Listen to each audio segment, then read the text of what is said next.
Slow ప్రాసెస్‌లోనే వాళ్ళ మీద action తీసుకుంటూ ఉన్నాం.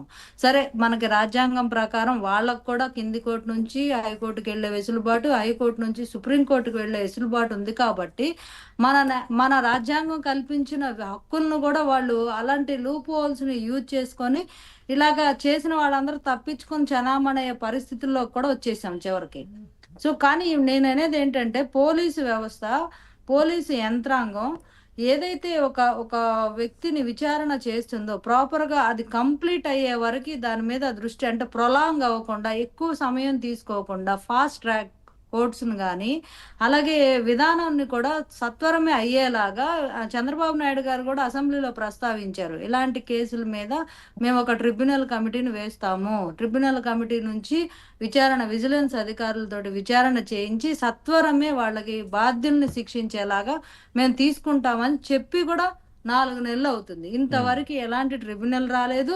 ఎలాంటి కమిటీ వేయలేదు. ఇంకా వీళ్ళని ఈ పాత చింతకాయ పచ్చడిలాగే ఇంతకుముందు ఉన్న పోలీస్ వ్యవస్థలో ఉన్న డీఎస్పీలు, ఎస్పీలు ఒక ఐపీఎస్ ఆఫీసర్‌లో సగం మంది జగన్మోహన్ రెడ్డి గారికి ఊడిగం చేసిన వాళ్ళే.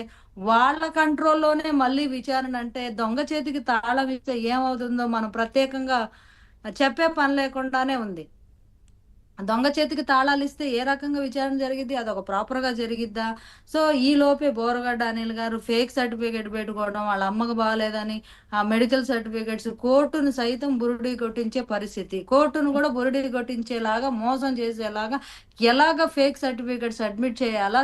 మేడం అసలు ఇక్కడ చట్టంలో కోర్టును ఉన్న బురుడి కొట్టించలేదు. అన్ అక్కడ ఉన్నటువంటి ప్రభుత్వ తరపు న్యాయవాది గట్టిగా వాదించలేదు అంతే. అదేనండి. ప్రభుత్వ తరపు న్యాయవాది గట్టిగా వాదించలేదు. అధికారులు అసమర్థగానే ఉన్నారు. వీళ్ళ అసమర్థత చూసుకొనే గదా! వాళ్ళు బురిడీ కొట్టించగలుగుతున్నారు. కోర్టు కూడా ప్రాపర్ ఎవిడెన్స్ సమర్పించకపోతే, సమర్థవంతంగా ఆ వాదన వినిపించకపోతే కోర్టుకు కూడా నిజాలు తెలిసే అవసరం లేదు గదా! హ్మ్. తెలియజేయాల్సిన బాధ్యత అయితే ఆళ్ళ ప్రభుత్వ ఎవరైతే పబ్లిక్ ప్రాసిక్యూటర్ ఉన్నారో ఆయనకుంటుంది. ఆయన ఇంకా జగన్మోహన్ రెడ్డి గారు దీక్షలోనే ఉన్నారా? లేకపోతే ఆంధ్రప్రదేశ్ ప్రజల కోసం మాట్లాడుతున్నారా? అర్థం గాని పరిస్థితిలో ఉన్నారు. సో, ఇలాంటి వాళ్ళని ఎందుకు ఉపేక్షిస్తున్నారు? తక్షణం మార్చేసి వేటు వేయాలి గదా! సరిగ్గా పనిచేసే వాళ్ళకి ఇవ్వాలి గదా! ఇప్పుడు పంచాయతీరాజ్ శాఖలో కూడా నిన్న ఉపాధి హామీ విషయం గురించి కూడా పవన్ కళ్యాణ్ గారు సభలో ప్రస్తావించడం జరిగింది అసెంబ్లీలో. ఉపాధి హామీ పథకంలో దాదాపు 250,00,00,000 నిధులు దుర్వినియోగం అయ్యాయి వితౌట్ ఎవిడెన్స్. అసలు ఎవిడెన్స్ అనేవి లేదు.